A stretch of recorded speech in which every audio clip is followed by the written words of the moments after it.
let's say Francis were to just starch Overeem, which, listen, Overeem needs to watch his P's and Q's for 15 minutes. He needs to use his technique, run when you have to. Yeah. Even if people don't like it, win by decision, great, man. But if he doesn't watch his P's and Q's and gets starched by Francis, you think Francis deserves a shot right away?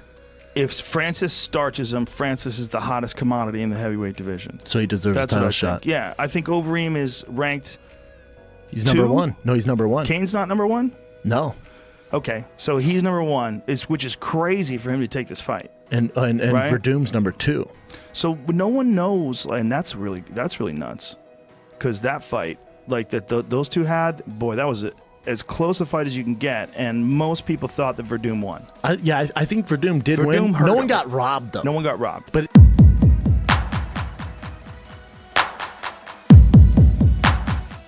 Francis Ngannou versus Alistair Overeem. Yeah.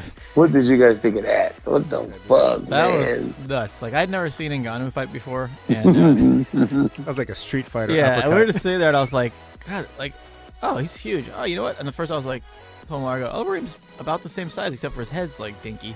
And then Margo's like, no, dude, the other guy's way bigger. And he was way bigger. They he was shifted so to another bigger angle, and it was like, holy shit, that guy is huge. And he's so, like, ripped for that size.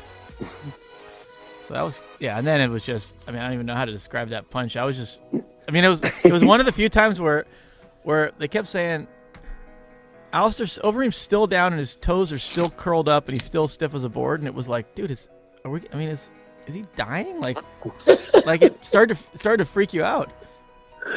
It's like Francis hit him so hard, dog. I was like, what the hell? Yeah, I mean, I was like, what the hell? I mean, bro, it was, you know what the problem was? It was like, you look at Alistair Overeem, right?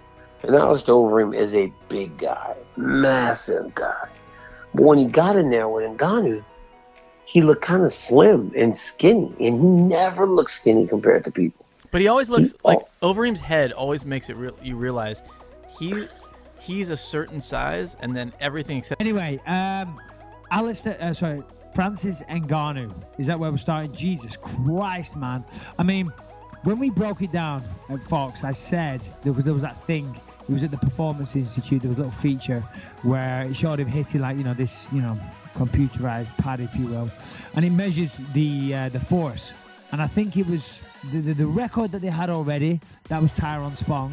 The hardest ever punch recorded was Tyrone Spong. It was like something like 1,200, whatever the measurements were, kilojoules or fucking watts or whatever. I don't know. What did you just say? Kilojoules? Kilojoules. I don't know. I know they're not measuring it in kilojoules.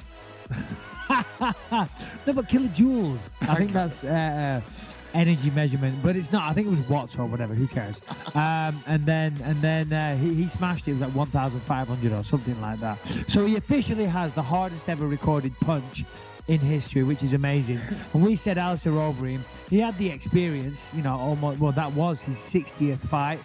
And if you look at his list of opponents, they far outmatch Francis Ngannou's. Ngannou's only just getting started.